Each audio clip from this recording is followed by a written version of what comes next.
Tudo começa, portanto, eu nasci aqui nos Açores, em Santa Maria, depois fiz lá, na altura, não havia este 12º, havia o 5º ano de liceu e o 7º ano de liceu, depois iríamos para a universidade. Onde fiz uma parte em Santa Maria, outra parte aqui em Ponta Delgada, e depois fui para a universidade. Formei-me, depois convidaram-me para ficar na universidade, trabalhar. Fui investigador e também a dar umas aulas. Nessa altura, formou-se em 1970, talvez 71, 72, formou-se a Sociedade Portuguesa de Química, e em que o primeiro congresso foi em Lisboa, o segundo congresso no Porto, e pediram para eu organizar a parte do equipamento científico. Vinham pessoas de todo o país. E há uma empresa que resolveu importar um aparelho que era chamado cromatografia líquida de alta pressão, que tinha aparecido em 1970, e o senhor era o representante de uma empresa chamada Varian, companhia americana, importou esse aparelho durante 3 meses. Era o único que havia em Portugal. E apareceu lá, a visitar a exposição, o diretor da Oncologia, que já tinha visto trabalhos científicos usando esse equipamento. E foi ter com o representante, que era o Emílio Azevedo Campos, a dizer que tinha dinheiro para comprar o aparelho. Entretanto, esse senhor, que me tinha importado 3 meses, disse: olha, fique isso na universidade, começa a brincar e depois então, tenho que mandar isso para trás. Foi lá o senhor da Oncologia e disse: eu tenho dinheiro para comprar. Penso que a universidade não tem, mas eu faço o seguinte, eu compro o aparelho e fico aqui com o professor Batista. Foi os primeiros trabalhos que eu fiz ligando a ciência à saúde. Fizemos coisas interessantíssimas. Por exemplo, há um cancro nos jovens, que é chamado feiacromocitoma, em que é possível, através do teor do ácido vanilmandélico ou homovanílico, detectar o cancro numa altura em que a pessoa não tem dor. E fizemos várias experiências com isso, foi publicado esse trabalho. Depois trabalhamos com uma coisa que ainda é usada, isto em 1972, 73, chamada tamoxifeno, na altura que eu recebi, porque então acontecia o seguinte, era para o cancro da mama. Quando a mulher começava a tomar, havia uma regressão do tumor, mas a mulher morria de um dia para o outro e não se percebia. E então o que é que eles me pediram? Para desenvolver um método que pudesse calcular a quantidade que a mulher absorvia e quantidade é que rejeitava, para se perceber até onde é que se poderia ir.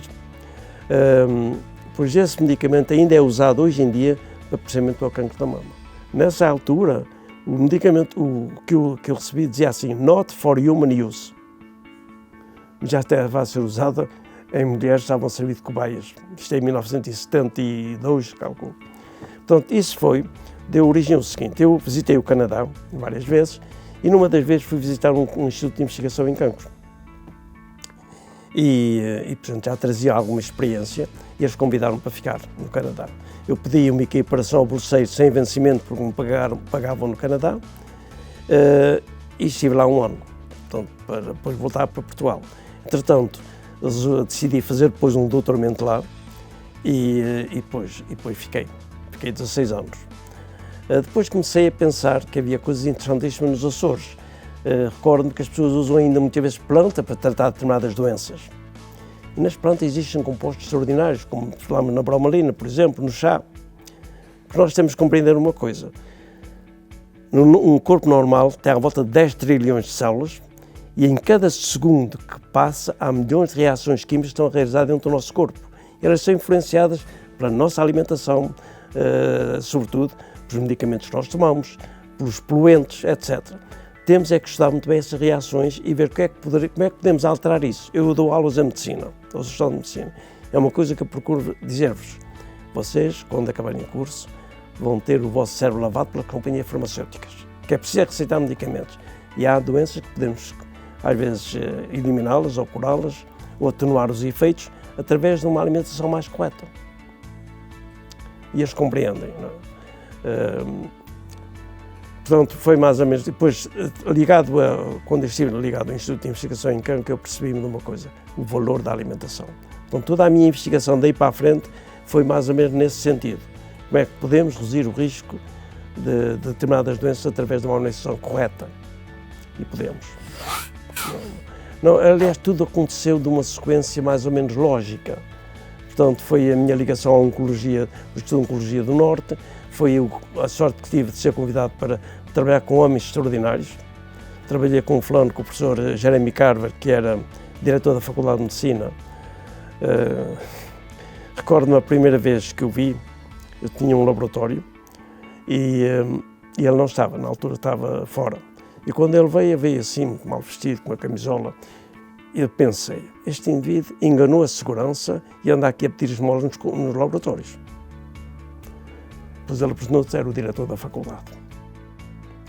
De modo que começámos depois a conviver e a fazer trabalhos. Ele era uma mistura, ele foi convidado para o Prémio Nobel.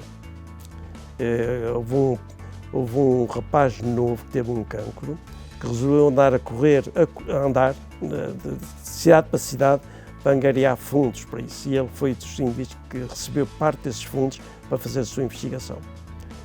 E na altura estávamos muito interessados na célula cancerosa.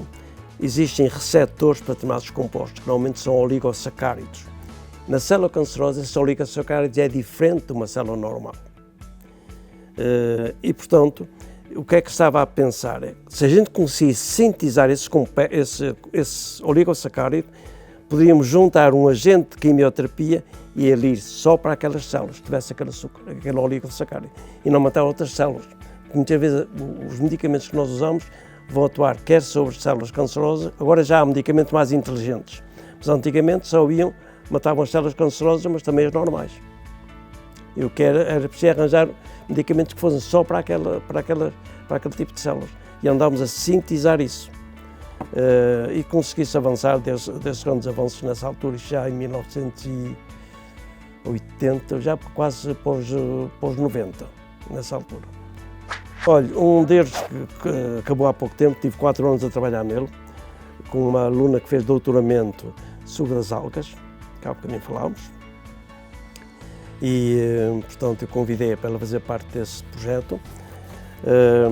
Foi tentar enriquecer o chá dos Açores, com um aminoácido que faz com que possamos ter as nossas funções cognitivas a funcionar até idades avançadas.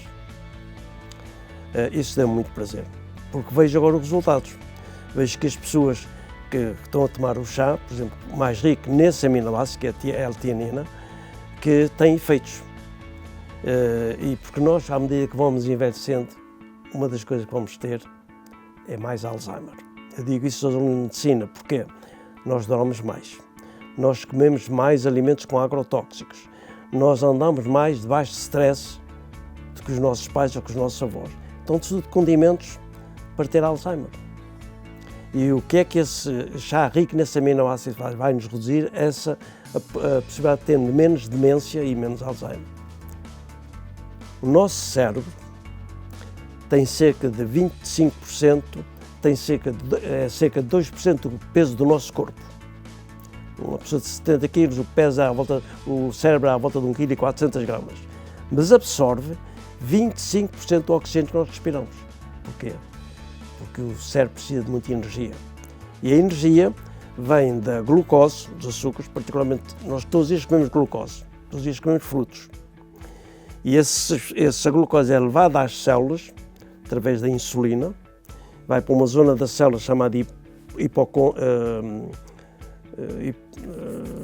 agora mas aqui já me lembro, para uma zona da célula, e aí é oxidado pelo oxigênio, e aí é que se cria energia, mitocôndria, na zona da célula chamada mitocôndria, e aí é oxidado, e portanto cria-se energia para o nosso corpo ter 37 graus de temperatura e para as tais milhares de reações químicas que eu falei que estão a dar sempre no nosso organismo em cada segundo. Portanto, é preciso energia para elas e vem disso. Aqui há uns meses, eu estava no aeroporto de Ponta Delgada e a SATA foi cancelada.